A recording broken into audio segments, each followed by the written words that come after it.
I mean, bugun won Gambia, ni kon duñ si doon sona, right? Ni kon duñ fi nekk tey di sona, di wasting time, and nekk si internet bi, and di yónnee Gambia xaalis, and they spend lots of money, I mean, for the development of the country. I mean, because of we love the Gambia. Matter of fact, li moo tax ñun ñëpp ñu nekk si, I mean, the exchange ideas, and then the werante, the disagree to agree or to agree to disagree, and which is very important in every democratic society. We have to accept that. Then you want to have it is what it is. I mean, nit ñi bokkuñ duñ mun a bokk the same xalaat. I mean, foog obviously ñeneen ñu xalaatee ni ñeneen ñu xalaatee ne right. Yes. Excuse me. But then, you see, a very Gambia, sometimes it's really, really sad because Gambia is a very small country, about 2-point-something million population. The size is not even big. It is a country where it can be developed easily. It can be developed easily, right? And then the amount of funds that comes to the Gambia. But then again, we have a problem. We have a problem. I mean, as a country, we have a problem, and it all starts from our homes, coming all the way to the government, right? Because yarin bi sila boka, it contributes.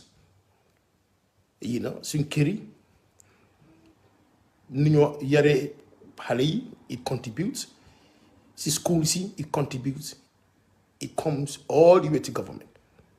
So, Limota you have a bigger problem. Just hold on. Excuse me. I'm gonna just do this such.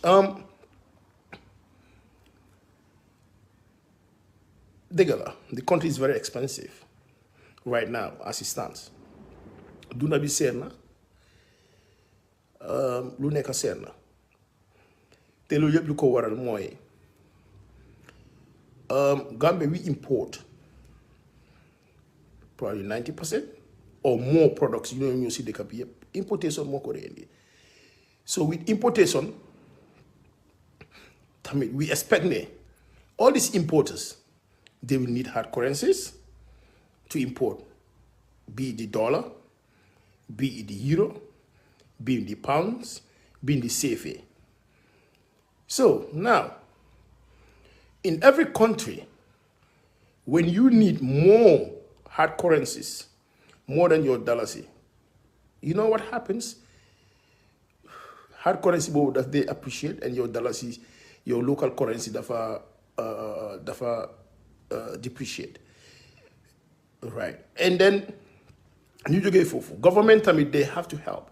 They have to contribute because it's their responsibility. As I always said, Central Bank, Minister of Finance, it's their responsibility. Pour ñom sen bopa. You come about with some policies, with some programs, it will help and ease the predicament that the Gambians are going through right now. I mean, it's hard. It's very, very hard. I mean, it is always the government's responsibility for the livelihood of her citizens. At least you live a very dignified life and then help them and ease their pain, their struggles. This is the responsibility of any government, right? Now, product sale, as I mentioned, about the importation side of things. But so for Guinea, government is paying car power lots of dollars. Government is paying Senelec for electricity as well, lots of either dollars or CFA. Right. Now, businessman with need dollars. You know, or CFA or pound sterling or euros. Nga joge fa. Students tamit ñoo xam ne ñu ngi abroad seen parents yi ñu leen a finance seen school education or whatever it is All those people need dollars, euros, hard currencies. Nga jóge fa embassies, consuls suñ am abroad with all these embassies, ñoom tamit the government dafa need hard currencies to make all these payments. So you see, gis nga lu tax dalasi bi di jékka di gën a wàcca di dem and food prices, commodity prices muy gën a egg. These are the reasons, because there's no enough hard currencies. There's no enough hard currencies. So dalasi bi la nit ñi dee jël di gën a hard currencies moo tax muy gën a egg, and dafa gën a egg. If governments jógul with policies, it's going to be a problem, because pound bi dafa dem si $100, and that would be disastrous. Now, to me, I have said it many times now. Central bank, they have to be brave enough. Yes, they have to be very brave enough. Take a very unpopular decision. Some will agree, and then some will not. More these forex bureaus, Gambia coin board them, better board them, for them. Yang gis boy, tons of, hundreds of thousands of forex bureaus. You can handle hard currencies. So you go monopolize. You can get hard currencies. If any country won't regulate lolo, it's a problem. It's disastrous. It's a problem. Simply central bank, that 1 million would be ready for Mom gisut anything. But only that 1 million would be ready for Lola central bank be this. Right. So, and I believe, they have to forget about that million bunini fay or 2 million, whatever it is. You regulate. You buy only the banks. Or license being you go all the way to 20 million. You only gonna have maybe 1 or 2 bureaus. You're responsible. Pull come Europe, Senegal. You know what I'm saying? Funeka. They regulate it. So lolo so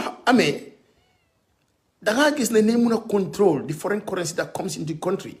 Bepare price be central bank central bank nemuna regulate the value of the dollars at But as it stands right now, man, because of local manama joye Angleterre kele joge America jege kuneka hamulo sax kuneka ñaara xaliss duga ci dika bi dem ci local bureau ni chengo. And central bank sune rate 57 la local bureau dañ ko jaay 59.60. So how can it be regulated? Fine, it's good for man mi joge England di ñoo di wécceku, but it's not good for the businessman in the country. So these are one of the main reasons Ruta hard currency one problem. The central bank, as I said, Minister of Finance, they have to close all these bureaus, right? New buy banks, you handle hard currencies. That's it, new regulate. It will be easily be regulated, but I tell you what, the dollar will be more powerful against the hard currencies. Now, you said argument follow the base more. Yeah, if they do that, the Fawani employment is bogus, it's bullshit. They are doing it because of allegedly central bank foreign exchange be. They take this money, this hard currency, then could wait. Instead of you choco banks, some of them then go jail, allegedly them see black market wait land. They sell it to these black market people. So they make millions of dollars or dollars from these deals. So more they will do whatever, all sorts of excuses, all sorts of nonsense, bogus excuses, just put bureaus in you continue to operate. When it's not even good for economy, when it's not good for the country. But central bank will never ever try to stop these bureaus. It takes a strong leadership. You know what I'm saying? Go have the know-how. Muna stop Lee. But central bank will never. They will tell you all kind of bogus excuses. You know what? That's the only thing. Since time we know the foreign exchange central bank. These individuals are multi-millionaires because they take down money. dollars for neka, they sell it, of course. They sell it to this to the black market instead of giving it to the banks. So they make dollar buneka, they can make $2-3 from it. You know, Tololu them said individual pockets. And now they will with central bank reports, $9 they sold it for 57 to these banks or to the banks or to businessmen. Figure they sold it for like 59, 60. I'm just giving you examples. So this $2, $3 is going to their pockets. So more of these individuals, you know, see banks in the central bank, they will never ever try to stop this forex. But this forex stuff is sonal. I tell you, they need a stop to it. Now, these are the main reasons, Luther, product prices this year, like commodity prices in the Yoko Gambia. And then I think government need to stop, make a stop to it. Now, you do it for. My other concern, the amount of Class A drugs in Gambia, they do Gambia. Man, it's crazy. It's like Gambia is made with the DEA, made everywhere. How many Gambia is a transit port? A transit port for Class A drugs. Right? It's a transit port for Class A drugs. Tons of drugs are coming to the Gambia. And Tubabi Hamen Lolo. But why are they not stopping it? Simply because few cartels, few people are making tons of money from it. They will do whatever for it not to stop. When it's messing up our reputation of our country, munye yahasun dekabi, munye sonal munye sonal citizenship. Because lolu visa restrictions like the travel restrictions and all the crazy, you know what I'm saying? Now, as long as those laws are not changed, right? Again, I will tell you, Luther laws you guys maintain Kobente. It's just because of few individuals they benefit from it, and allegedly they are benefiting from it. Is some judges, you know what I'm saying? They allege that some judges are very corrupt, right? Number one, prosecutors, some of them are very corrupt. They allege that some prosecutors are very corrupt, right? So some DEA officers are very corrupt, right? So, lady, when you have a law, if you catch any drugs from any individual, so let me call it, joy be munala fine, nothing. Do you think that drug trade will ever stop? That will never stop in any country. In fact, the Fajina Yoku, you know why? Because how many, whatever it is, they can pay off and continue what they are doing. As long as those laws are in the Gambia, the drug trade will never stop. And in fact, the Fajina increase. Because no one will go to jail. Because obviously, Class A drug dealers, they have money. They will, of course, pay off. The only way to stop the drug trade is the Justice Minister. Brave enough. Take decisions. Yobu National Assembly laws are, if you are caught with drugs, it's unbailable. Class A drugs. I'm not even talking about weed, marijuana, no. I'm talking about Class A drugs. If anyone is caught with Class A drugs, it's unbailable. Bulla bail. Number one. Number two, you sentence a minimum of 10 years hard labor. I swear to God. So if they put in these laws, Gambia will be as clean as China. Listen, go to China or go to Asia, you want to sell Class A drugs, they kill you. Right? We are not asking them to kill people. We are asking them to change these laws. President Barrow and his Justice Minister, they need to be brave enough to bring these laws to Parliament, to change it. Right? In fact, Halis Bunyon Faye, listen, they allege that judges, they are corrupt. Some of them, if you are caught, your lawyers, your judge, tong si pet degone. Wow, ki graw, nenko fine 5 million. Si code, jole ma 2 million. Man nako fine 5 million. Or jole ma 3 million, man ma fine ko 2 million. si code bi su ko defee that judge moom mu jël benn 2 million am or magistrate bi or whatever it is mu jël benn 2 million kii su ñëwee si code bi sara mu sentence ko whatever it is mu fine ko xaalis kii fay mu dem. Would you blame the judge? Of course he's corrupt, but another thing, Monica, there's a loophole for it. So these are the main reasons these class A drug dealers, they don't go to jail. In any country, that class A drug dealers don't go to jail. I swear to God, country Bobuno is going to be a drug hub. Telolu Monica Gambia. So the government has to change this. Dugal luayo hame.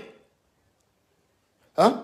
Dugal luayo hame thing. Any individual with class A drugs is unbailable. Number one, they cannot bail you. Number one. Number two, at least they will send you to jail.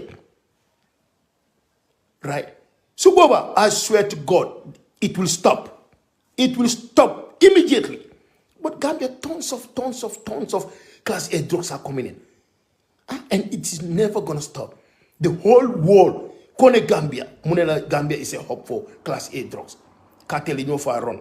Gambia Nini. So where's the government doing about this? Huh? What is the government doing about this? I don't get it. Change those laws. Maybe Gambia, the public, maybe Hamunko. But this is the problem. Now, DA are doing extremely well. With this, in these 2 months, they have caught so many class A drugs airport before Neka. Where are those people they caught? Since from 3 years, 4 years, 7 years ago up to now, they are all free. You know why? You know, prosecutions, they are allegedly corrupt. Some of the judges, they are allegedly corrupt. So always deal more for the Neka. When you're caught, you're caught. You know, they la fine rek nga fay nga dem judge bi mu fine la halis nga fay nga dem doy sa soxla nga continuer lo defat. When is this gonna stop? Right? President Barrow, you see, these are all lui affects our legacy. Because of right now, you talk about legacy all the time. You know, right now, Gambia, the amount of drugs you find them, it has to stop. You see, this laws, they won't change. But listen, these idiots will come back again and, you know, nakala defend lolo. Yes, the government will have to spend some money. How much to feed them or you know, why should they find a halis? That money can go to government coffers on my ass. You know what? Destruction with drug death, it's worth it. Because you have to take serious measures so it can stop. Gambia has so much drug addicts right now. I have known some drug addicts. You know, they are crack addicts. They are in the Gambia. Gambia is worse than Bissau now. Right? It has to stop. The class A drug trade has to stop in that country. And this are the more problem be. As long as the National Assembly you change ko, it is unbearable offense la. It will never change. And it's embarrassing. Gambia shouldn't be a hub for class A drugs. It should not. Maybe people are scared to talk about it. Why, man, I will say it. Right? It has to stop. You know? It has to stop. There are so much drug addicts in the Gambia. It's wrong. It's unacceptable. You know? And these are the only main reason. Luther, no more change those laws. Simply because few people, you know, on the top are making tons of money from it. It has to stop. Lua bobuleng wara gene. Lua bo ban deka ngadem. A serious country. You tell a drug, you find like that wara fe halis ngadem. Like who does that nonsense? What country does that? Ah, gis ngeen moy tenen fi nit ak 50 kilos of cocaine. Tenen fi nit ak 100 kilos. Tenen fi at 20 something kilos. 30 something. Where are they? They have got more than 50 people within these 4 or 5 years, or more than 100 people. But where are they? None of them are in jail. So you think those people are not continuing their trade? Of course they will continue their trade. So we have to change these laws. Then Ampur bring serious, no face serious consequences. They send you to jail. 10 years hard labor without bail. So you got to pay I swear to my mom, I tell you, they will all stop. Can I go to mile 2 for 10 years? Huh? Who even want to go to mile 2 for 5 years? No one. You know, but Chief Justice Tamit Momsi Bopam, the father looked into his judges. He should look into his judges. People been accusing them a lot. Some of them are allegedly corrupt. Chief Justice should go to work. You know, he should really go to work. My cases in the compiled for the courthouse. Man, 4 years, 5 years. Right? Court case jehun. Come on, man. 4 years, 5 years. Court case jehun. Man, Chief Justice should go to work. More reform justice system be, judiciary be. Then I'm land cases, we drag for how many years? These people is like they're not working. Now this George Bunyo legacy. Then you start 10 o'clock. Imagine 10 you start. 1 o'clock, 2 o'clock, sometimes even 12 o'clock. Then you just go 4 5 cases, then you laugh 6 cases, then they talk about it. You know, Gambia, man, people need to work. People really, really have to work. You know, not just tourism, the same thing. It's one of the worst right now. You know, simply because Landmoko was low. You know, I have said it and I will say it again and again. That $20 airport tax, Bobuno. How much could you watch a day? Ngajel jasirek dog batami. That $20, that's the killer of the tourism sector. Yeah. Lolu fek mu yigambe genut. It's gonna continue affecting us. That $20 bobuno, it has to stop. It definitely has to stop. You know, it has to stop. That $20 bobuno, it definitely has to stop. You know? The farm will stop that. Slowly stop with tourism, let's forget about it. Yes, let's definitely forget about it.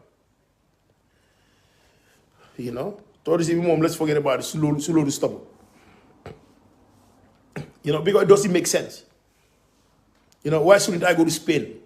2.5 hours, 3 hours. Why shouldn't I go to Morocco? Why shouldn't I go to all these places closer? Why should I travel to Gambia 5 hours, 5.5, actually 6 hours? And then my fare extra $40. If I have to come with my boyfriend, if I come with my husband, with my kids, then I have to pay $6, like $120 in addition. You know, when that $120, you know, can buy us food for maybe 2 days, 3 days. This is how these tourists think. Every penny, they want to save it. Every penny, they want to save it. This is how they think. While you're coming to Gambia, it takes you like 6 hours to travel to Gambia. You know how far it is. You are like fellow, another 3 of you or 4 of you, even 5 of you. It's like another additional $200. Why should I pay that extra? Why shouldn't I just go to Spain, go to Portugal, go to Morocco, go to even Senegal? You see, so you need a lot. You know, as long as this $20 Muisi airport, and I've said it, I'm going to say it again and again, it's not going to stop. Right? You know, we have a lot of work to do. We have a lot of work to do. Seriously. You know, land is another problem in the Gambia. But then again, I have seen Amadba start a reform. He started this reform, which is applaudable. Definitely started the reform, you know, lands. And I believe at least it will be better. That's what I believe. Yeah. You know, that's what I believe. Supare reform more through Minister of Lands. I believe it will be better. Yes. And another one time one, Dr. Ismail, I mean, honestly, he's doing a good job. You know, I mean, to be honest with you, you know, Minister of Information, Kuhamonu Melon. And now the amount of informations that are coming out, you know, to the public. I mean, yeah, he's trying. Obviously, there are a lot of work to do, but, you know, I mean, at least he's trying. Yes.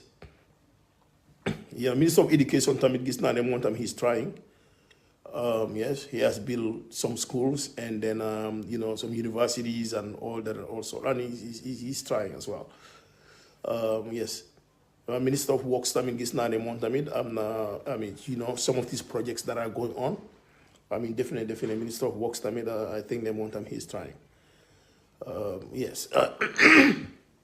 But other than that, and I think Nigeria, customs, then wara wani sen taxes. Right now, they neka si aduna bu miti, aduna fa miti. Right now, nous muna def pour dimbele badole nañ ko def. Nous muna def pour dimbele nit ñi nañ ko def. But it's not bad. You da nga neka di increase. Like, you know what I'm saying? Deka bi dafa miti. People are suffering. It's hard. Gambia is hard. People are suffering. Everything is way too expensive. And salaries are not increased. Now, government, lu mu war a def right now, priority mooy, as I always said, when na increase salary non si, police officers yi, soldat yi, army bi, firefighters, doctors, immigration officers. These people, they pay them peanuts. They have to increase their salaries. Then what are you say salaries? Because we are safe because of these people. We are secured because of these people. With everything they are doing for us, we don't even pay them nothing. Then they want to pay. They should increase their salaries. Gambia right now, we say that things to more than me. At least, any person, minimum wage of $15,000 in what you cannot pay if you want people to live at least somehow a decent life. Somehow, $15,000 per month. Yes. But anything less, that person will be struggling. Moreover, you know, I 5,000, I 3,000, I 4,000. Sakumalo, Saddam went to 3,000. American rice 2,000 something. I pay 5,000. And then Koku wara jena Sakumalo 3,000. Wara jena Sakumalo 2,000 something. Bira you do le new past new the pass more every day. Pour them si marché bi jena ñew. Do mom febar mor ko yobul l'hôpital ñew. Right? Transport bu mo démé liggéey bu mo ñew ak yoy ñew. Come on, are you guys kidding me? And you expect Koku no do sacha or go do tapale or go do different water def. Come on. We have to be serious. We really have to be serious as a nation. Name fay nini salary. As I say, minimum of 15,000. At least. So boba, tapale bisa na wanya ko si officers. Nyan bi na wanya ko si officers. Yene na wanya ko. But you cannot be paying those peanuts 5,000, 4,000, 6,000. Me pore ngade Koku no dafa straight. Koku dafa honest. Koku du sacha du tapale. Te mu ngi am doomam bu feebar mu ngi ne la tëdda mu ngi war a yóbbu l'hôpital bill sam yaa ngi ñëw medical bill mu ngi war a fay 2-3,000 yow nga ne ko wudu ñaan so dafa war a toog doomam dee. Come on man, yéena yi poverty moo ko dee tax coono moo dee waral yéena si weena am na góor yoo xam ne sax du ñaan waaye situation moo ne dee force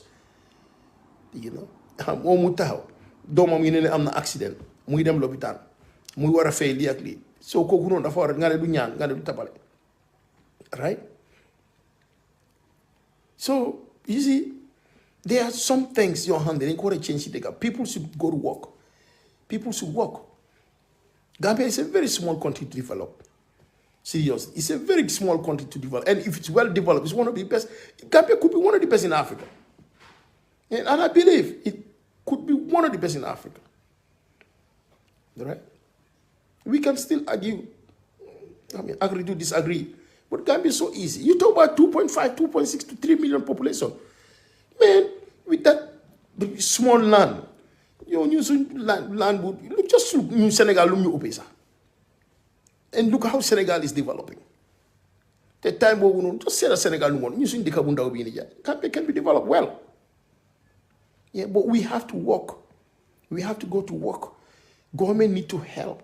Government need to come out with good programs and policies. You wanna dimele nini. You cop corruption.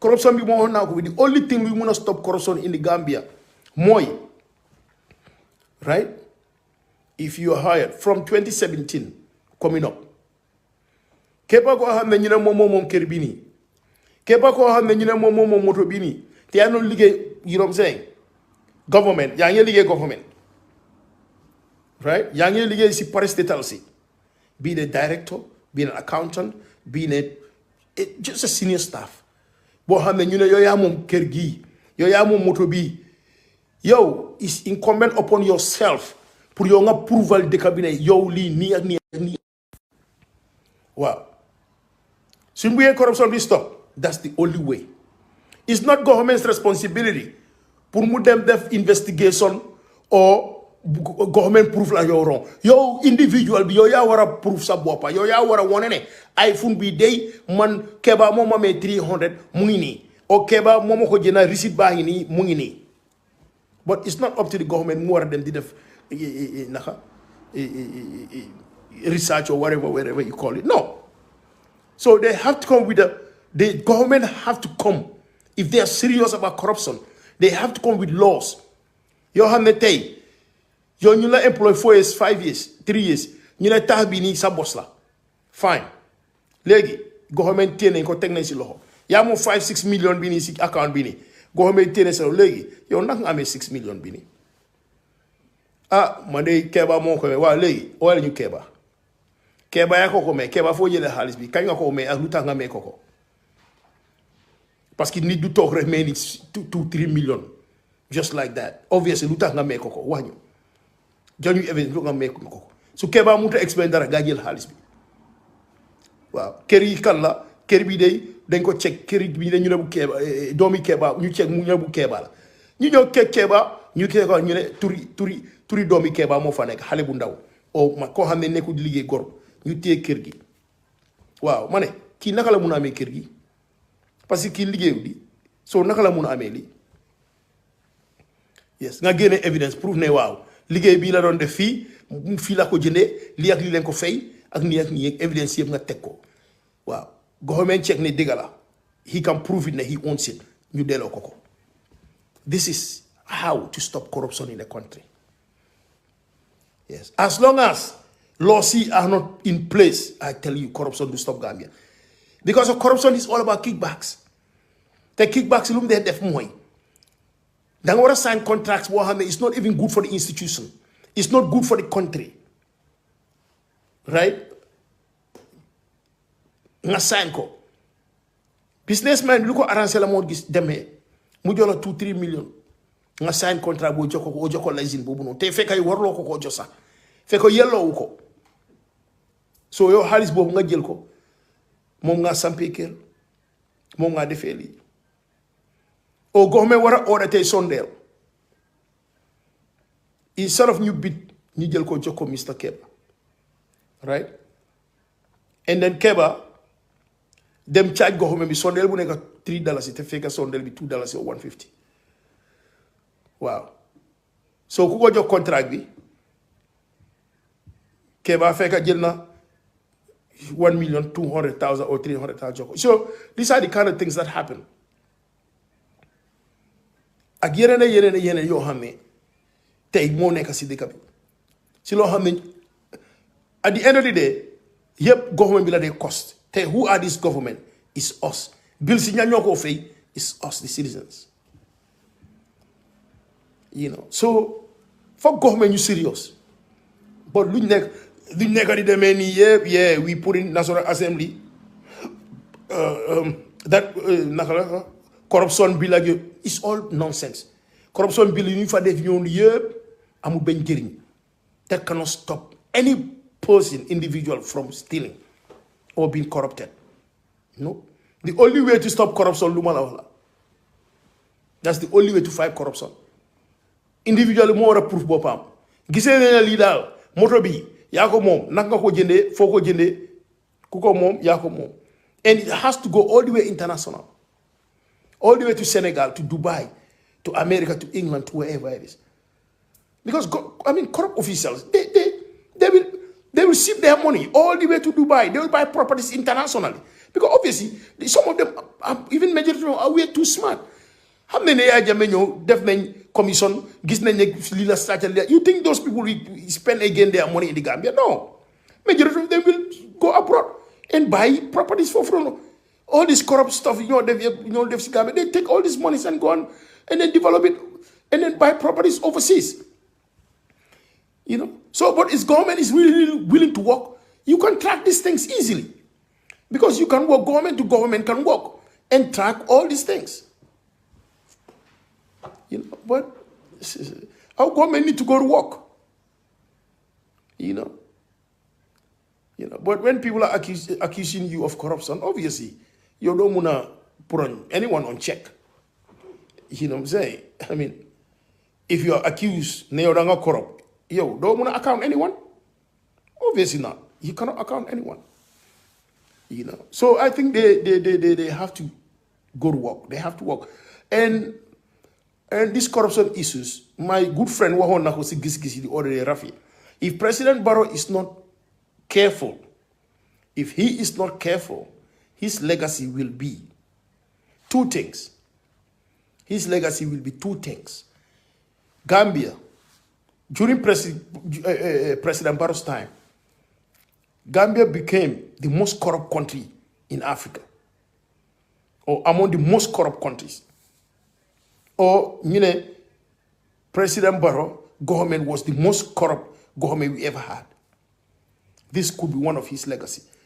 The other legacy, Moneka, during President Barrow's time, Gambia was the drug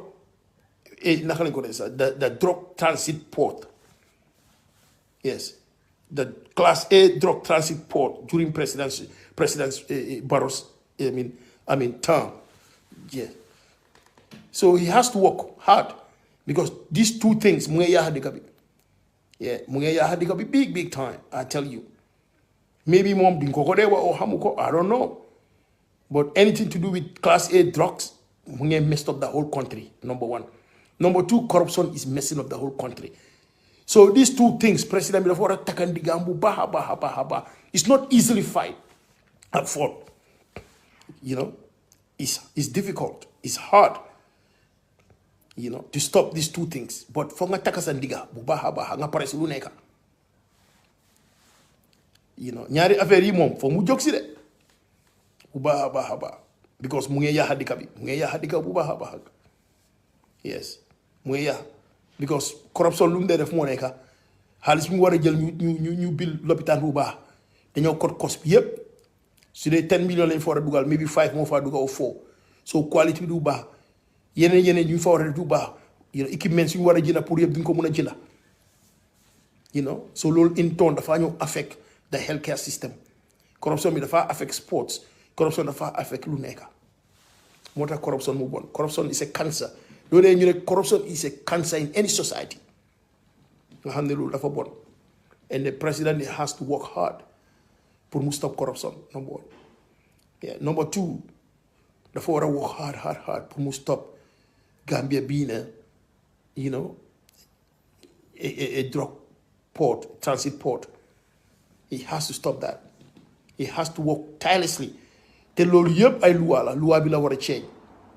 Lumalawa. Loi bobu non fom yob ko parliament you change ko. Quinty with drugs is unbailable offense. You cannot bail anyone. You cannot bail yourself, and anyone cannot bail you. The consequences, you can go to jail minimum of 5 years with hard labor. I tell you, you have the first stop because Soko said this. Majority of all these drug dealers are foreigners. You don't know Syndika. Cooperate with Gambians. He said, "Boba, ñom ñoo def li." Then you have to Gambian, and we don't want that. So then it's a dealing outside. Wherever you go in the world, it's none of our business. It shouldn't even be our business. Well, anything to do with within the Gambia, it's just in business. And I hate to say it, but I don't like it. I don't like people dealing drugs in our country. Class A, special Class A drugs. When it comes to weed, marijuana, I don't have any problems about it. Wow, maluma gënalon sa ñu legalize marijuana. I mean, There's nothing wrong with that. Nañ ko ligala ñu regulate ko. You know, you start the export comme yeneen dëkk yi ay Lesotho ay you know what I'm saying. So many African countries now are doing it. Hemp. You hear call hemp? You can grow hemp. Nga def export medical marijuana bi ni I mean hemp bi sax nga am amu THC. You can export it and make millions. Lolo could be even Gambia no one crop. And they can make tons of money from it for economy. Yeah, because do they mandi loan it or anything with this hemp thing? Because I'm going to teach more than mandi loan it, more than affect it. Yeah, you grow the hemp and then export it.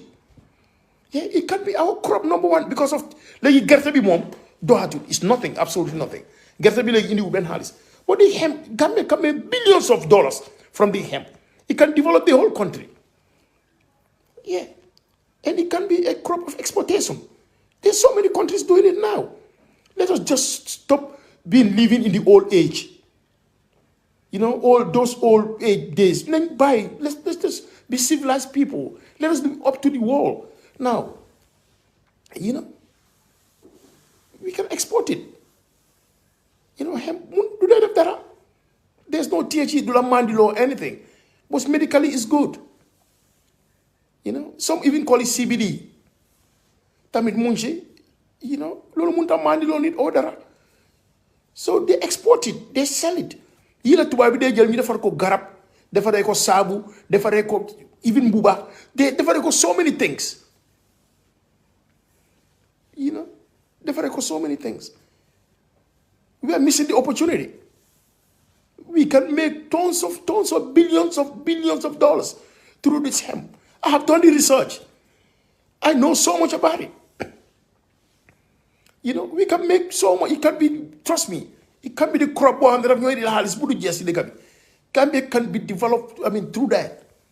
See, you know, natural resources. That can be the crop we're going to sell. You go export. It will create so many employments. That for sure. You know, it can. You know, it can. But the other thing I wanted to say, let's talk about, it's not like everything we have to politicize it. Right? Sometimes President Barrow should have. Let's come out and say it. It does not hurt. He is our president. He's the president for the Republic of Gambia. He's the president for PDOIS. He's the president for CA. He's the president for UDP. He's the president for all these political parties and all these individuals. Kebba Gambia, be it human or animal, president be most a president. You either accept it or not. He is your president. Right. So, si refe lu batam nen ko wa, si president la. Let's not politicize everything. Equally, si refe lu bon, nen gere ñu wako. Yes. Si refe lu bon nen ko wa. Yes. Saga boom, saga dabo, that's absolutely unacceptable. You wishing somebody dead, that is absolutely ridiculous. You don't say those things. Yes, you don't say those things. Even if you want to quote religion, sir, it's prohibited. It's wrong. You don't say these things. So near to humanity, it's not acceptable. You don't say these things. So I don't expect any decent human being to come and wanting to defend that. Come on. Let's stop being totally partisan. Right? Let's live for the truth. You cannot go and defend law is indefensible. Come on, man. You don't do these things. If you cannot say the truth, let us be mute. This is even what our deen taught us. Even Islam, this is what it taught us. If you cannot speak the truth, be mute. But you cannot defend, you know, the indefensible. I mean, you cannot be lying. It's unacceptable. What President Barrow said was absolutely unacceptable. What's wrong? Be it you are a UDP supporter or not, be it you are a President Barrow supporter or not, we should all accept, you know what I'm saying? What he has said is wrong. We cannot sugarcoat it. Because everyone heard what he said. It's wrong. If I were President Barrow, I'll go on and apologize. It takes A good person, it takes a strong person. It takes, you know what I'm saying?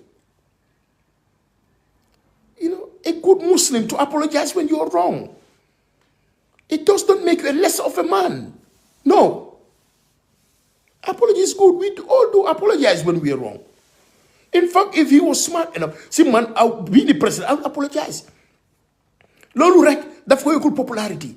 People here, dega president Barrow nit la. Yes, wrong na. Huh?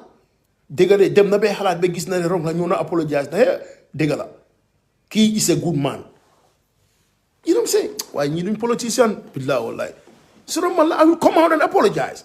You know what that will do? That will increase your popularity. That will even increase people who love you. Jumna, why gina sina apologize na? Setu neki opposition, setu neki lila, setu neki lila. But you have to be smart enough to think like that. You know, lum def jaru. But by the time I mean he came out, I applaud him. Even though it's his responsibility to making sure ne contracts in your hair ñu ngeen def seen liggéey. But I also equally teg na ne tey samedi la tey day off am la mu ngi toog kiram mu bàyyi lu moo def yépp mu ñëw si field bi moo ni tamit ñu génn si to inspect, you know, these projects going on, these road works ak yeneen. I feel ne, I mean that's applaudable. I feel ne, even though it's his responsibility, but I feel ne tamit ne at least ñu ne nit su defee lu baax rek wax ko. Waaw, even though nga ànda moom nga ñàkk ànda moom su defee lu baax wax ko looloy dëgga ni ku baax noonu nga mel loolu lañu yónnante bi sa jàngal nit su defee lu baax rek wax ko. Yeah, he did well, let's say it. Yes su defaree lu bon ñu wax ko waaye su defaree lu baax tam ñu wax ko waaye def na lu baax génne na to inspect all these projects said no more go on. First-hand information is better than mu talk office am rek ñu ko jox information. Sometimes information sax du day nekk lu correct waaye mu dem ba gisal boppam ba xam ñi liggéey bu ñoo def ak fan lañ tollu ak kañ ñoo deliver waxtaara ni ñu dëkk si koñ bi foofu noonu ak ñi yëpp. I mean it's applaudable. I think that's a beautiful thing. I think that's a good thing. He has done well. Let's say it. You know, when the president su defee lu baax tam nañ ko wax. You know, yaaxalu la dara. You know, yaaxalu la dara. Let's just nañ bàyyi being so partisan ba nga xam ne suñu defee lu baax duñ ko wax. Suñu defee lu baax nañ ko wax. Equally su defee lu bon nañ ko wax. Dégg la am na yu bari yu nekk si goxam enam yoo xam ne it's not going well. I mean we say it all the time. You know, dañ ko wax. Ba pare sécurité bi tam Gambia tamit crime bari na. You know, nit ñi they are stabbing people, they are robbing people, crime bari na. They should work on that. You know, crime tam dafa bari si dëkk bi, they should really work on that. Yes, they should definitely work on that. You know, dañu war a wàññi crime tam, they should work on that. Crime tam bari na si dëkk bi torop. You know, crime bari na si dëkk bi dañ ko war a wàññi. You know, was really way so I think that right now fu mu war a jëna focus si man Gambia right now suñu focus yëpp dafa war a nekk si commodity prices. New government bi mun a def they said how best they can lower the prices of food commodities. I think that should be their focus right now, especially si nawet bu ñu nekk nii dëkk bi miiti na nit ñaa ngee jooy xaalis amul dëkk bi taxaw na dëkk bi dëgër na. I think send focus right now should be food. You know, then what focus is food. Degala, infrastructural development bahna. But sometimes, you cannot have all the skyscrapers when your people are starving, when your people are dying of starvation, hunger. It doesn't make sense. You know, it does not.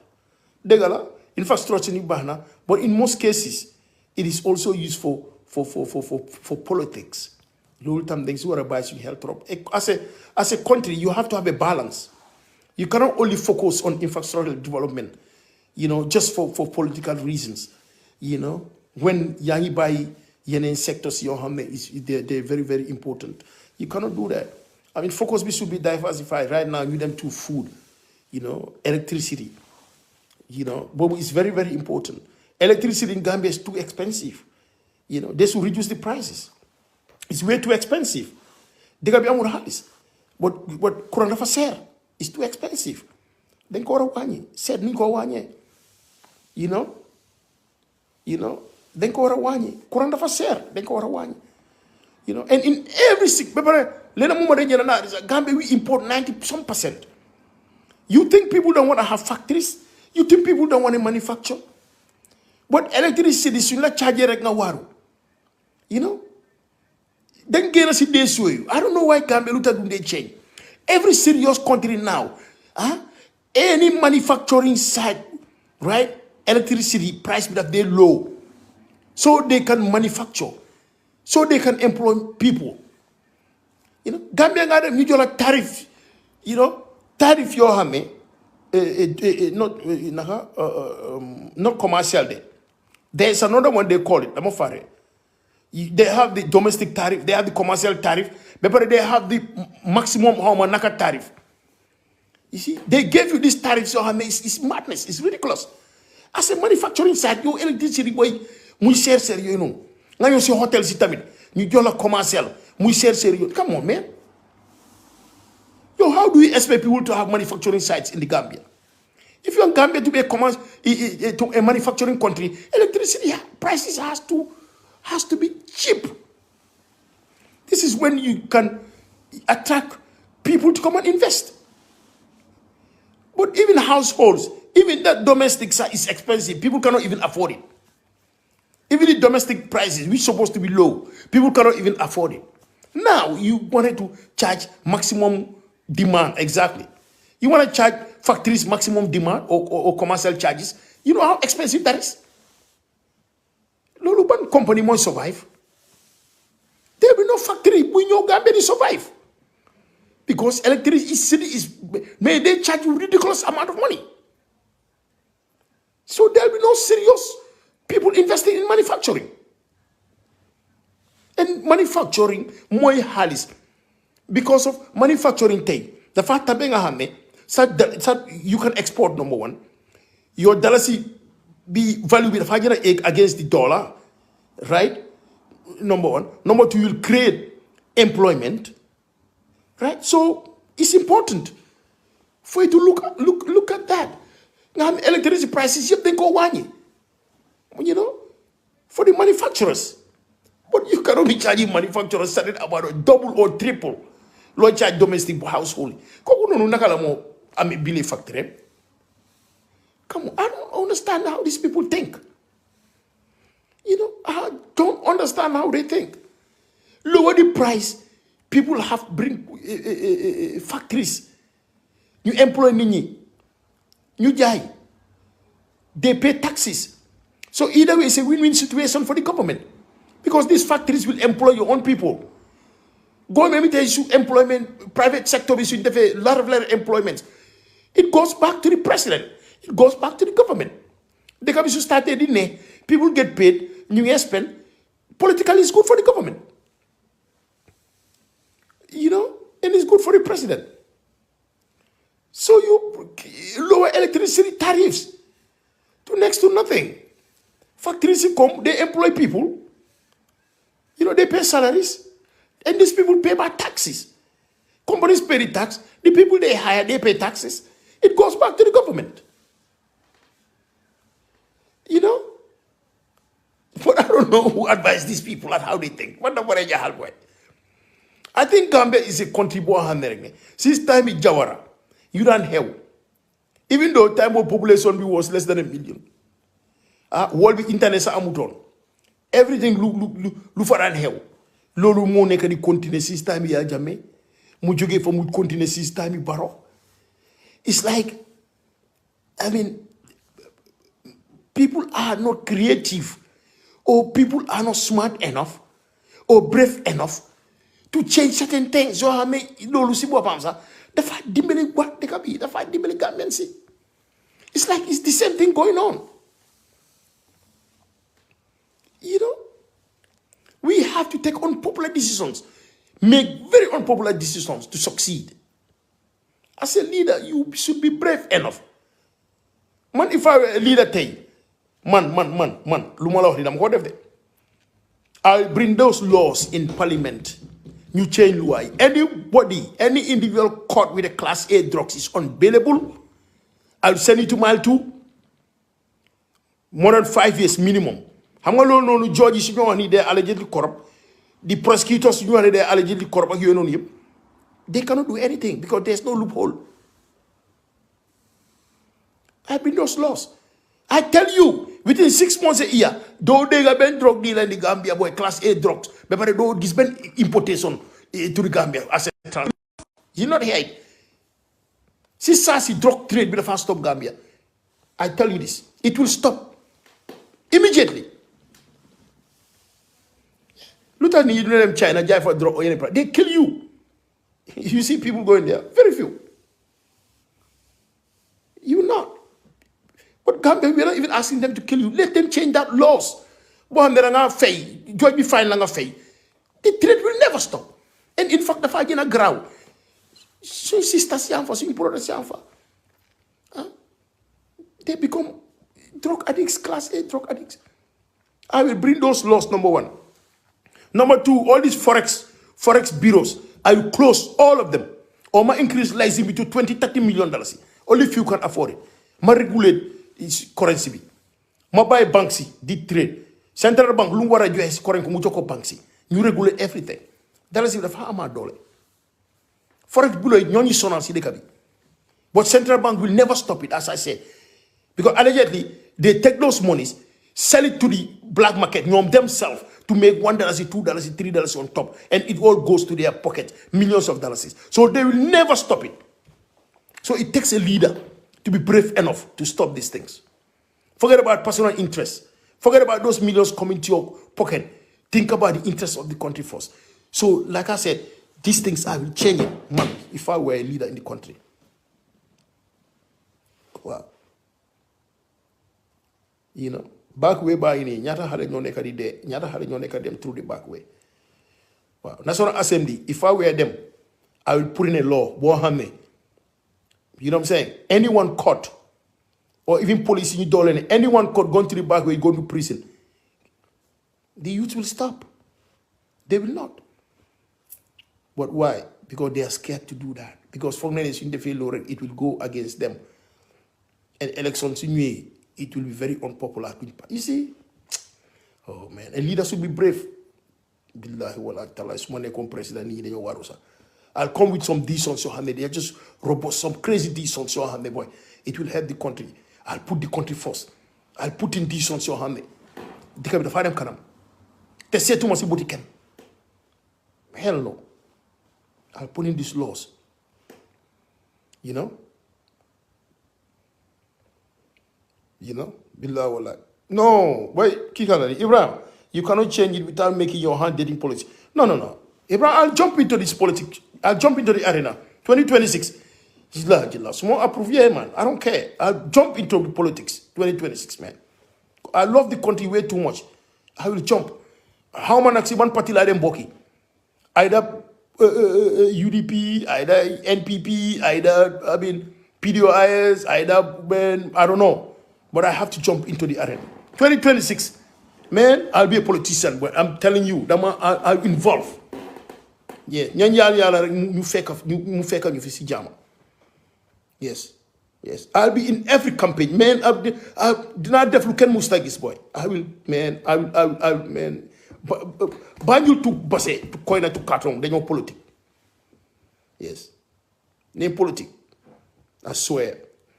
They know politics. And I'll make sure I'll fight for the diaspora because the parliament will have a representative in the parliament. Yes. The diaspora need a representative in the parliament. And I'll make sure it happens. Yes. 2026, you guys put new vote, see diaspora. 2031, it will happen because I'll do whatever it takes.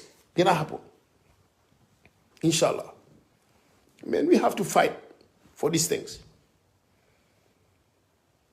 You know. Bogart, I'm not going to be dancing, I'm not going to be drumming, but I'm going to be giving speeches. I'm going to be talking. I'm going to be campaigning. I'm going to be campaigning, man. You'll see something you've never seen before. I'm going to be campaigning. I swear to God, man, I'm gonna dirty my hands. I'm gonna get in there. I'm gonna be dirty. I'm gonna be in that, man. I'm gonna be in the campaign trail, bro. I work hard, man. Man, you think I'm gonna be just sitting around watching people? You know what I'm saying? Maybe doing all this, man. I don't even want to use the F word, but shit, I'll be there for sure. I'll be there, inshallah. You know, Gambia, we yes. So this loss, I'll put it in. And the other thing also, as I said, Gambia amatun crop we can export it. It used to be cotton, it used to be groundnuts. Yoyep is dead, it's completely dead. The country is not making any foreign currencies. Yes. The world has changed. Things dafa shift. Nang ada aruna. Man, I will create CBD. Yes. Hemp exportation. Do they man the law, Ken? It does not do anything. We're gonna grow that to export it. Yes. For export base only. New export go sell it. They can be funds. We have to create. Look at Lesotho. Google it. And check all these other countries where you can sell medical marijuana or hemp or CBDs. Check how many billions are these people making for their countries. Why you talk to be so conservative? You know, be so, limited.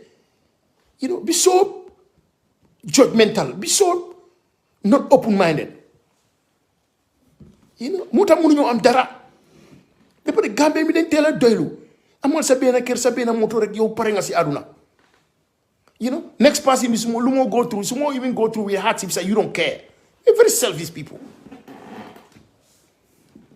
You know, let's work hard. Yes. These things should happen. And the country should benefit. You know, do not be saying now. You know, for my close yes. If the president should have luba, nenkowa. Should have luba tam nenkowa. So government be have luba nenkowa. Should have luba nenkowa. Right now they're building 1,000 beds hospital in Farato. I mean, that's a beautiful thing. That's a good thing. That's applaudable. Let's say it. Yes, that's what we want. Nenko Sampa, Mupare, they make sure they have good doctors. They make sure the hospital is well equipped. Nyanyo Fatira, Domi Gambeni Fatira. So it's a beautiful thing. It's a good thing. You know what I'm saying? That's applaudable. The universities they build, that's applaudable. The lab that they're building, that's applaudable. You know, the roads they build, those things are good. They're applaudable. Either president be muneka vi mudem bakasio ye feel more des. Or the hospital will stay. The roads will stay. The labs will stay. All these things will stay for the benefit of the country, for the Gambians. No nyoko use. So these are applaudable.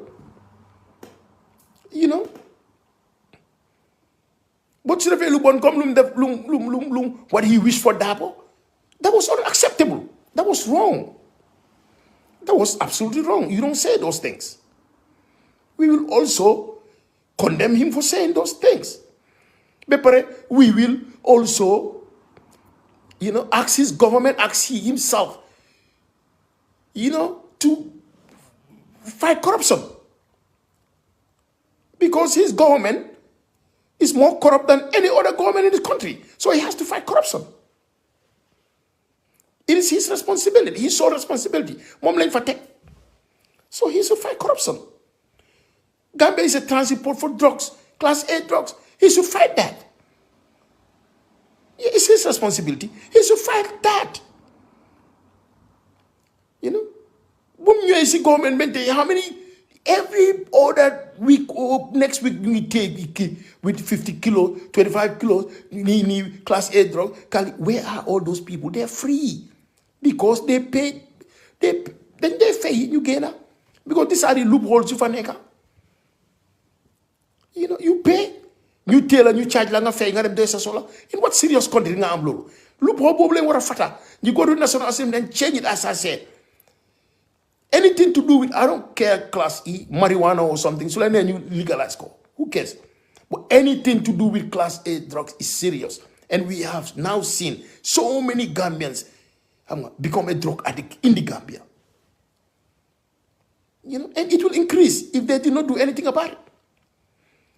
Even if Gambia is a transit port, so many drugs they fight us. So they need to work hard and change these things, change these laws. Especially laws some judges are corrupt. Some prosecutors are corrupt. Look at what happened the other day. DA themselves, drugs in Canifing court. After when you require when you drug, then they foreign for fake, foreign or whatever it is. Drugs look at those things. Even your uniform people, the courthouse, your uniform people, and even the courthouse are all drug dealers. Come on, man. We need to do something. It's serious. Court case Gambia. It takes 5 years. Black court case Bridge. Where are the judges? Cases the accumulate. Boy, fofuno boy. Be them. Now I'm case mu dem track to 5 years. I case you nyaka faida. Waste your time, waste the court's time. Waste time kuneka. These are the reforms they should do. Anyway, feel I am. I think I have touched so many things. I think I have touched so many things. Now, the other thing, Monica, look at the River Gambia. I'm going to River Gambia, you the benefit. I have said it and I will say it again. You know why Senegal is winning us? Senegal didn't talk. Funjun, you have a port. You have port, he said, because how many Gambia? Daf leen daan sonal because Mali Gambia containers foofu lañ ko daan wàcce Guinea-Bissau because it's closer to Gambia than Dakar port. Banjul port is closer. If if we were a serious country, we would have dig the River Gambia. You have small container boats. You have Farafenni port, you have Basse port. These are just small ports. You have 2 or 3 ships the dock Banjo at once. So bagasi wache you are them Mali, you are them Bissau. New yobu pushko small boats in yobu all the way to Basse, all the way to Farafenni. In fact, Senegal everybody then now watch Gambia come you them Tambakuna. You let them yena place because it's closer, even Casamas is closer. Right? They could have done all these things. And we could dig these waters. Transport, be pare, custom tariffs ñu wañi ko. Suñ ko wañé daf ko jar. Because volume bi dafa ñew, this is where you make your money. But Gambia could have been a transport destination. Be it flights, be it the port. It could have been easily be there. And we could have made tons of money through these transits. But it's sad. Our people are not working. They are definitely not working. When we cannot even manage ferry, law hametei, mojena yomba, pour manage. A whole government cannot manage a ferry. Ferry bi mungi dafa chance in dobi. 8 hours, 10 hours, 12 hours. Ferry bi rena si bin dobi. Nyata yon. Risking people's life. Lo hame muna sink any minute. Nyata casualty, nyata day. Even a mere ferry. We cannot manage it. No. So you were a joke. You watch a ferry. No, it's not a laughing matter. When you your child, you were a joke. Am I a ferry? We cannot even manage ferries. But talk is in your water, you disapolo. A government who won't manage ferry, boy. GPTC transport, you know, we cannot manage it well. You learn ba. Gamtel is one of the worst. After selling you, they be overtaken, they make you sell overtaken. You know what I'm saying? We cannot even manage anything. Even Pura Bohame is the regulator for the government. Pura is the most corrupt institution. you know. So, no, no, but it's sad. It's not a loving mother, but it's sad. You know, all the institutions, Gamtel, say Gamsal, Port B, Customs, say Pura, you name all these parastatal sini, and then take. It's sad. It's very sad. You have to take these institutions say money no employ nyata nit. Take Africell. They got take Gamtel. Gamtel should have been number one. Number one, why bureaucracy? So buge def dara. Balangam approval. The fact talks director's desk. For how long? Simply because director lekusi halis. So don't go sign. No, you are a joke. Yeah? Gambia businessman, yo. Buga de Funeka. Man, mind you have applied certain things. More than a year, I'm bente. Down as a besora. Tell you, Massa. Imagine a lot of this one right. I have met all the criteria. I have applied for something. More than a year plus, bente dara. You just imagine. But they cannot do it. See. No. And so over here, you're anti-Baronga or anti-NPP or anti-Lee. Just some freaky stupidness. Who said Barrow is not my president? Who said this government is not my government? NPP is another entity. No, it's different from being the president. We have to separate the presidency, the government, from the political. You know what I'm saying? Barrow is the president of the whole country. This is the government of the whole country. Be it you support NPP or not. Be it you support UDP or not. Be it you support PDI or not. Whoever make any applications or need anything from the government, he should be served fairly as an NPP supporter or any other person. You must not have to be an NPP supporter. You know what I'm saying? To be given law and the rights. But you see how stupid our people are. You have to support a government to be able to benefit from your own government. Only in Gambia. They don't apply anything. You don't have they don't even want to know if I'm a Labour supporter or a Conservative supporter. If I have to apply for anything and I'm entitled to it, they give it to me.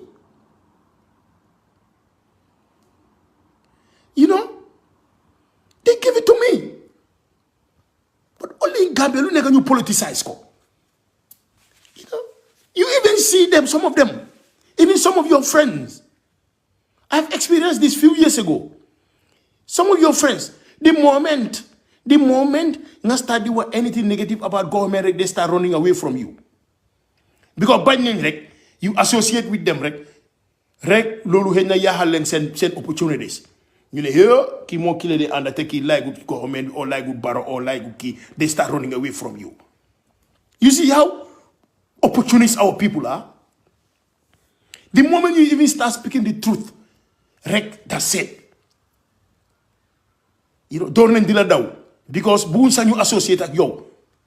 You see how stupid, how undignified our people are. You see? They politicize. Alain I'm not a hater. First of all, say I love everyone. It's just if I disagree with the person, I'm gonna say. If then yeah, Barrow is our president. Barrow is my president. Is your president. Barrow is every Gambian's president. We either like it or not. You know what I'm saying? He has the mandate. He has been voted for. So we have to respect that. But at the same time, I'm all rights as a citizen. We criticize government if they do bad, and then we applaud them if they do good. This is what a good citizen should do, and I think this is my stance. Sometimes I applaud Barrow. But sometimes I equally disagree with him and then condemn him. Because I'm not an opportunist. thank God when I can do everything for myself. So I am not here relying on the government to make money or to for my businesses to progress. No. You know what I'm saying? It's just like I am here for the country and for the Gambia.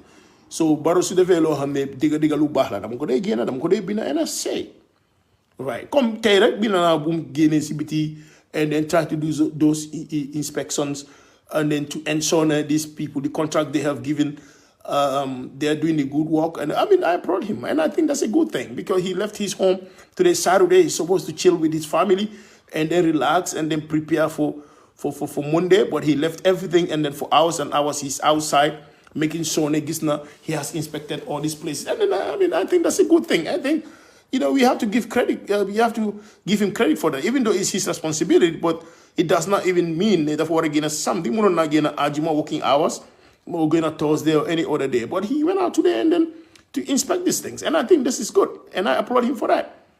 And this first-hand information rather than hearsay. Talk feeling somebody coming to his office and telling him all kind of BS. Or Talibi pare na feka pare. Or Talibi is the best tali in the world to feka. That's not the case. And this is how we operate as Gambians. Then you them see mom them hey president ni manoje. Ni mano de for lakira. Or ni mano de mutro borla jere for lakira for dunia e bang. Like this is how white people talk. Hey, so you say Talibi. Mr. President, Talibi of the farde bomb. Talibi de be aruna tuki Talibi du yahu. Mr. President, Talibi moba. Talibi ni feka yala muinti Muhammad Talibo bena 2-3 years muyahu. So this is our people. You know what I'm saying? This is our people. So whenever they are around the president, or sun negasi borom sun jegenya borom hali sa dunde wa dega. Majority of them, or most of them, they always niki lu nesi no pami. That's what they do. Lu nit buga dega lu nesi no pami lañ ko wa. And that doesn't cut it for me. Man, I tell you the truth. I tell you fact. You either want to hear it or not. It's the truth. But then again, so they may have a couple of days, couple of months, couple of year or so, and then you come back to me. Well, it is what it is. I mean, I've lived with this for years and years and years. Even some of my friends, some of my people, I tell them the truth. They think that you them after you had boy ma de degala. Cha boy suma yegon ma def lo def. I mean well, passing or well try to rectify it. Niki so anda mom dang ko dega. Wow. Muy dega bu mbuga dega o ñaka buga dega. Niki so anda mom dang ko dega. Lolé la ñana respecté. Yes, man if I was the state house president Baroni dam ko dega. Wow, su ebo gaay ñu wax ni ne ko ne president bi so defé li dina basi dega ni ni fekk ñom sen poste ñoo xalaat. Or they am kabudu. They have a group. Everyone is looking after each other. President Olula. Man mom neka part of the group. Mu ñoo laaj ma man ko baxna fekka baaxu. Mu laaj Tony ne ko baxna mu laaj John baxna. Waaye fekka ñoom ñette ci part of kabudu bi lañ bokka. They will defend each other. They will protect each other. They will they will do whatever for their interest ñoom neen. So they will never tell the president the truth. Or they will tell him half truth. Right? They will tell him to have truth for their interest. So this is how serious it is. But then I mean this is a Gambian trait. Majority of Gambians, this is how they live. Either you're kissing ass, either you don't want to tell the truth because you think that then your opportunities, they will buy you from your opportunities. I mean, it's all about, opportunities and money and materialistic things. Whatever. I mean, there's nothing like dignity. There's nothing like principles. There's nothing like self-respect. There's nothing like, how would my family look at me? How would my kids see me? How would my wife see me? How would my husband see me? How would my father see me if I have to do this wrong? No. For them, they don't care about how their parents see them, how their wives see them, how their kids see them, how the public see them. They don't care as long as that money is coming in. And this is the problem we have. I guess that's why I'm a different breed. You know what I'm saying? rus naa ma dem tey si dëkk boobu noonu ma nekk fa def lu ma war a def su ma ay dégg ne lii laa def si dëkk boobu noonu I'll be embarrassed I cannot you know suma doom yi yëg ne lii laa def suma jabar xam ne lii la I'll be embarrassed I cannot you know what I'm saying so I have to be on the right track on the right side you know dégg la no one is perfect sometimes we make mistakes but don't intentionally do it simply because personal gain no I don't live like that. Thank God bu ma mun a ne suma woon. Yeah. moo tax lu ma neex laa dee wax fu ma neex laa ko waxee seetuma si body kenn xanaa ma ruus la ma respect la I let it slide because come on I don't need shit from you so ma defalee wa salaam baax na but I don't go for favors I don't even ask people favors you don't see me going around and asking people no yes people come to me I help a lot of people tons of people I do but see, I don't even go to people to ask for anything. You know what I'm saying? I just love the country. You know? I could have mute my shit. Like many people, you have an opportunity more because so what anything about the government then for the same bunta if I tell you. Yes, you meet someone there was a old lady more boy buy lulu boy. Or people don't even want to associate with you. Boy buy lulu because then for the same bunta if I tell you. That's how selfish our people are. Not knowing any kilo war am rek nga am yalla ñepp la fi nekkal this is how selfish our people are you know but guess what those people so waxe ñu boy ki ni the people they are scared of sa yow nga dem mit koku non ngeen xamante ci ngeen waxtaan nice ñu surprise you know fekk that person bu ñu ragal sa ne su gisee yow ya ñoma ye anda sa ki ni on ya ni sa yow you are in good terms with those people because they are mature enough to understand that nobody, politics is about choice. You know what I'm saying? Right? So they are mature enough to hamlulu. You gis na tase di watara nice ak yoyu. They surprised. You for a sa de la by or because they don't matter parce you said something negative about them. Matter of fact, who is mature enough to understand. Listen, we cannot always agree to disagree, or we cannot always disagree to agree. So, did not understand? Yes, maybe I was wrong. Motaki wako. But you're going to yes, boy. Oh man, and this is the problem we have in the Gambia. We have so many yesas. Yeah. You know, here, President Barrow. Barrow boy, Tonya. Sate bele la fitela. Tonya. President Barrow, ibe doku bale kikang. President Barrow, you know, I mean, tell him, President, sa popularity munge wanye kude. Munena ngana yes, President, your popularity munge decrease. I think we should focus on, you know what I'm saying, commodity prices. Dunda bi mitina. Nen said ninyo dimbele Gambia ni. Dunda bi mitina de nen said. You see, you tell them truth. Mr. President, port bi day, am na problem de port bi den ko wara defarat. Parce que port bi tay bena gal mo de costé. Afek nañu de bala yeneen gal yi sax de costé ay 2 weeks 3 weeks dafa tabe nga gal yu magi sa légui duñ fi de ñew. Té lolu mu ngi affect suñu économie mu ngi affect dikabi. Ni ñoo mëna def nañ try ñu seen ni ñoo digé port bi bu ba nga xamné tout gal yi ñaari gal ñoy costé at the same time.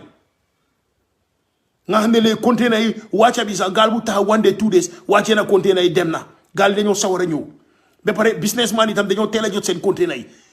Su ñëwé 1 day 2 days jot nañ seen container yi nga xamné nañ mëna seen distribution si nañ mëna jaay. Té loolu yépp da nga gis né dafa tabé nga né price bi na xala wax ñé ko tuti. You tell him this truth.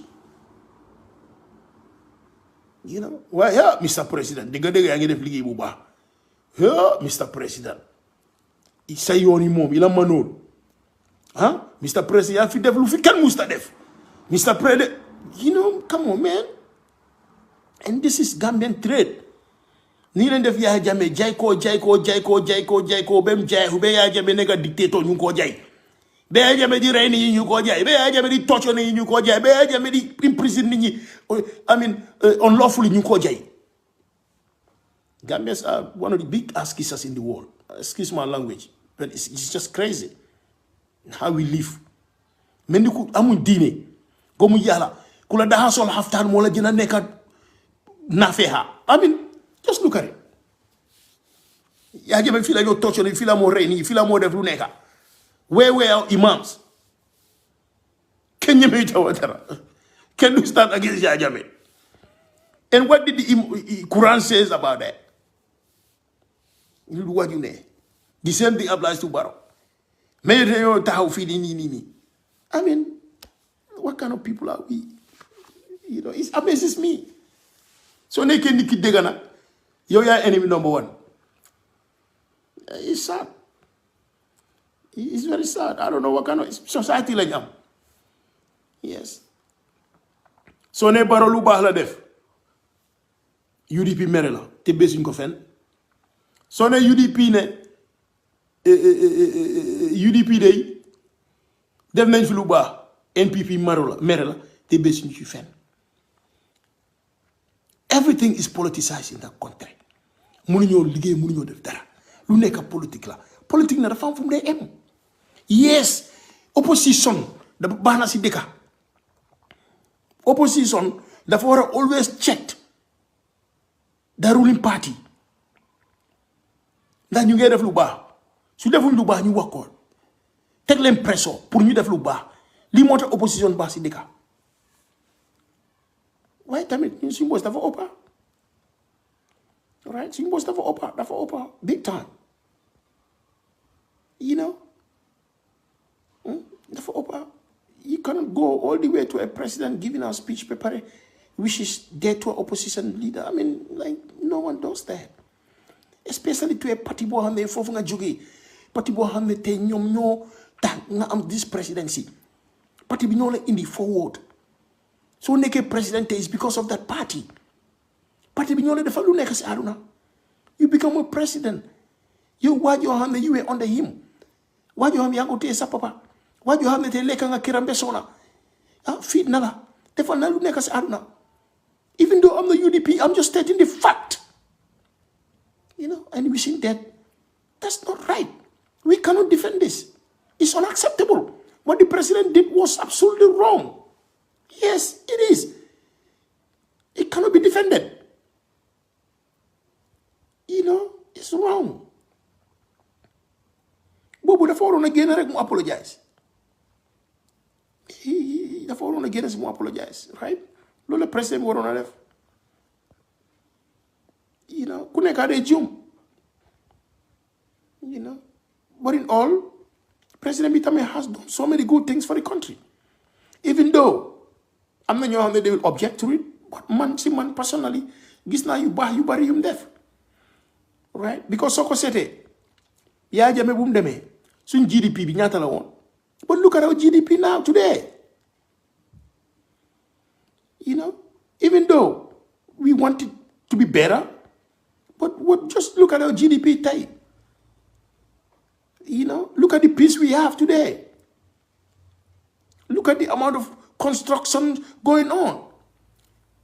Just look at the amount of infrastructural development this government, you know what I'm saying, you know, have done since we took it over.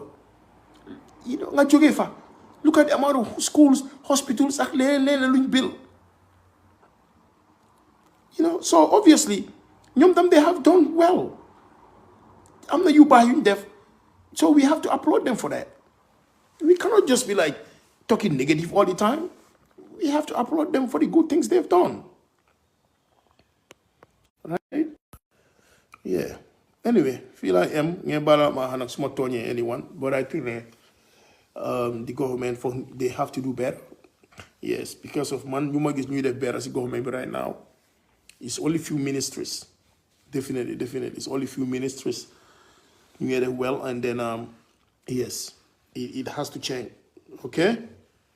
It has to change. Yeah. Thank you so much. You guys have a good weekend. All right. Until another time.